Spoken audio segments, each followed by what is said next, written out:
Welcome to Level Up Your Writing, presented by the Warminster Township Library.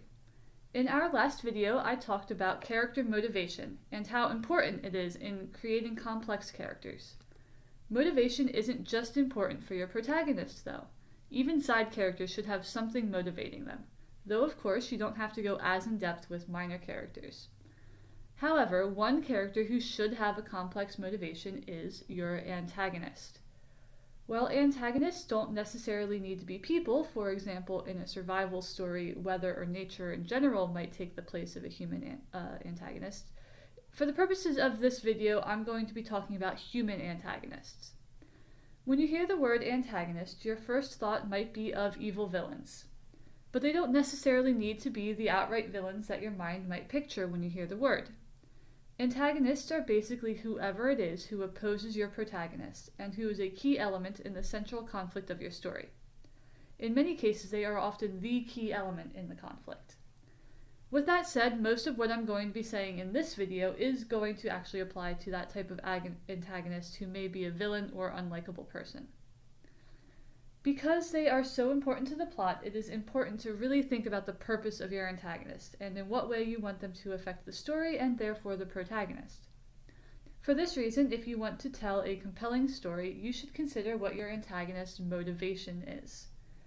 As I said in the previous video, real people do things for a reason.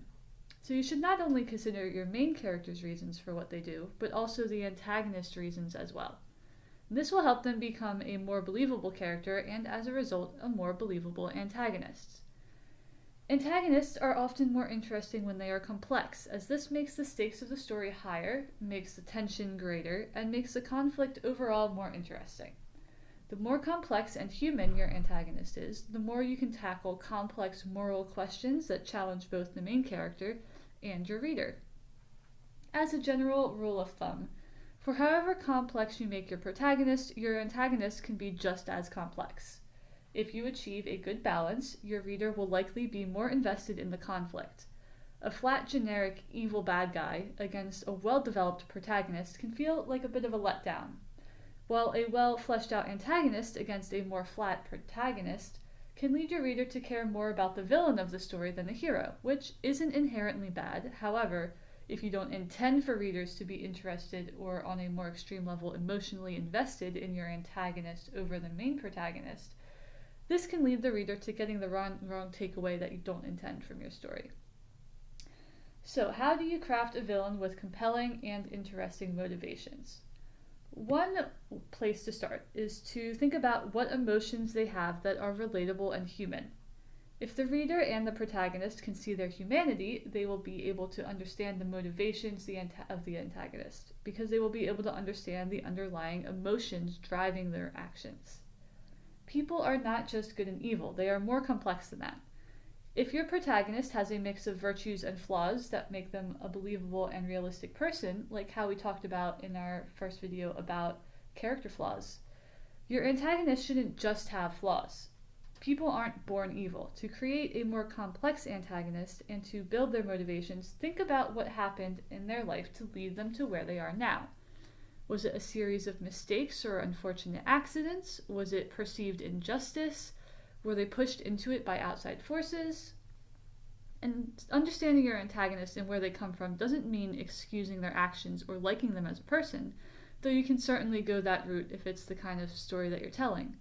It's more about crafting a character who makes sense.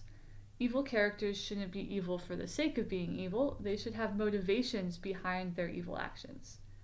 You'll often hear the advice to make your villain the hero of their own story, and this is good advice. The villain might think that they're doing the right thing, and from their point of view, they might believe they are the hero of the story. However, one interesting way to take this concept to the next level is to have your antagonist be fully aware that what they're doing is wrong. You can do this and have them think that for whatever reason, their goal is just more important than whatever their bad things they're doing. Or maybe they try to rationalize and justify what they're doing as for the greater good. Or maybe they do bad things for their own selfish reasons and are just fully aware of it. Maybe they know what they're doing is wrong, but they can't see any other way to accomplish their goal. So now that I've given you a quick brief rundown on creating an antagonist with complex and believable motivations, let's move on to today's writing exercise.